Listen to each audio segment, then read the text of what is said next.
Hello everyone, আজকে আমাদের আলিবাগের second day, মানে মেন ডেও বলা যায়, কারণ কালকেই আমরা সকালে ব্যাক করে যাচ্ছি। তো আজকে যতটা সম্ভব আমরা ঘুরে নেওয়ার চেষ্টা করব। তো মেনলি হচ্ছে আলিবাগ হলো একটি উপকূলীয় শহর। এর সৈকত, ক্যাম্পিং এবং মনোরম পরিবেশের জন্যই কিন্তু পরিচিত। আবার বলাও যায় যে এটি শহরের ভ্রমণকারীদের মধ্যে কিন্তু এই শহরটি কিন্তু খুবই জনপ্রিয় সমুদ্র সৈকত যাত্রা। শান্ত ছোট্ট গন্তব্যটি পরিষ্কার এবং বালুকাময় সৈকত আর ঐতিহাসিক দুর্গ এবং বোটিং রিসর্টের জন্য কিন্তু অত্যন্ত পরিচিত। তো আজকে আমাদের প্রথম গন্তব্যটি আলিবাগ বিচ।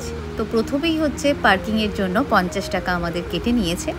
তো আলিবাগ বিচে এসে আশেপাশটা আমার খুব একটা ভালো লাগেনি। অবশ্যই সমুদ্র তো সুন্দরই, আর পেছনে ওই ঐতিহাসিক দুর্গ দেখা যাচ্ছে, ওখানেও কিন্তু বোটিং করে যাওয়া যায়। কিন্তু এখন বোটিংটা বন্ধ ছিল আপাতত। কিন্তু বিচটা কিন্তু খুবই নোংরা।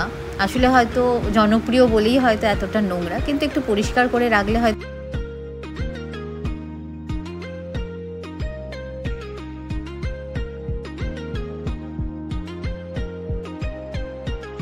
খুব এনজয় করেছি। একদমই আমার ছাড়তে ইচ্ছে করছিল না, কিন্তু কিচ্ছু করার নেই, ছাড়তে তো হবেই, কারণ অন্য জায়গাতেও যেতে হবে। আর এখানে লেখা ছিল আলিবাগ বিচ।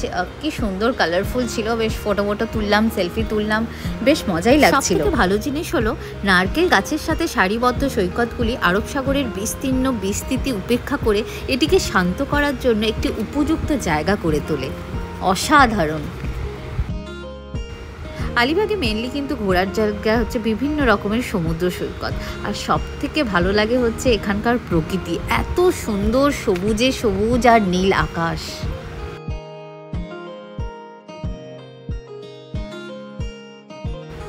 এরপর আমরা নেক্সট গন্তব্যে চলে এসেছি, নাম কিহিম বিচ।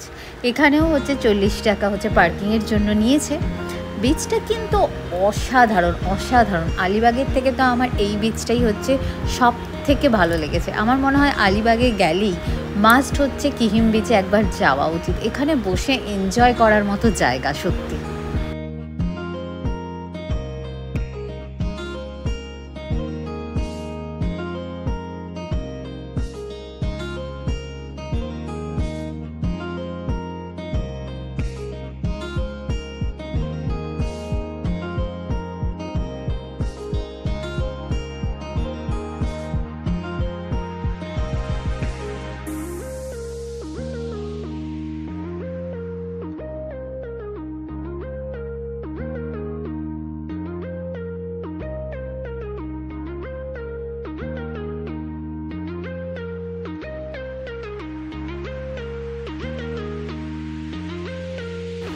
খুব এনজয় করেছি, ভীষণ ভালো লাগলো। আর আমাদের থেকে তো আরও বেশি ভালো লাগলো রিওর। ও প্রচণ্ড পরিমাণে বালি ঘেটেছে, বালি খেলেছে, নিজেও খেলেছে, নিজেকে মাখিয়েছে। সকালবেলাই ফ্রেশ হয়ে বেরিয়েছিল, এখন বাড়ি গিয়ে আবার ফ্রেশ হতে হবে। আর সব থেকে বড়ো কথা লাঞ্চ করব। মনে হলো যে হোটেলের রান্নাটা এত ভালো ছিল, ওখানে গিয়েই মনে হলো লাঞ্চটা কমপ্লিট করে তারপরে আবার বেরোবো।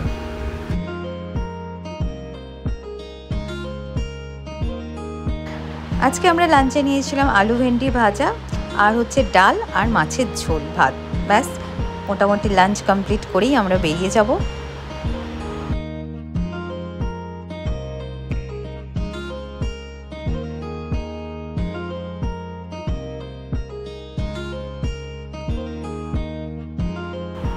লাঞ্চ করে আমরা নেক্সট গন্তব্যে চলে এলাম। এই বিচের নাম নাগাউন বিচ। বিচটা দেখতে যে কি অপরূপ সুন্দর, বলে বোঝানো যাবে না। আর পড়ন্ত বিকেলে সমুদ্র দেখার মজাই কিন্তু একটা আলাদাই আছে। এই বিচে কিন্তু অনেক ধরনের রাইডস আছে, এখনও পর্যন্ত মানুষ স্নান করছে, এনজয় করছে, মজা করছে।